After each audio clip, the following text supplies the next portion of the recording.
दोस्तों आज की खबरें जानकर आप भी हो जाएंगे हैरान। ऐसा क्या हुआ आज भोजपुरी इंडस्ट्री में, ये खबरें जानने के लिए इस वीडियो को लाइक कर दे, चैनल को सब्सक्राइब कर दे और बेल आइकन घंटी को दबाना ना भूले।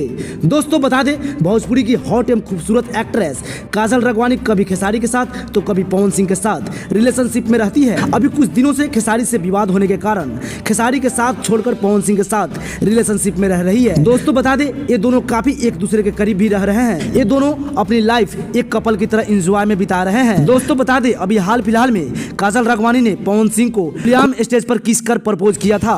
एक खबरें अभी सोशल मीडिया पर चल ही रही है कि कल रात ये दोनों मुंबई के एक होटल में एक साथ ही बेडरूम में रोमांस करते हुए पकड़े गए हैं। दोस्तों बता दे, पवन सिंह और काजल राघवानी की ये हरकतें देखकर भोजपुरी दर्शक दंग रह गए हैं। दोस्तों आप कमेंट करके जरूर बताएं, इस हरकतें के बाद पवन सिंह और काजल राघवानी को शादी कर लेनी चाहिए या नहीं।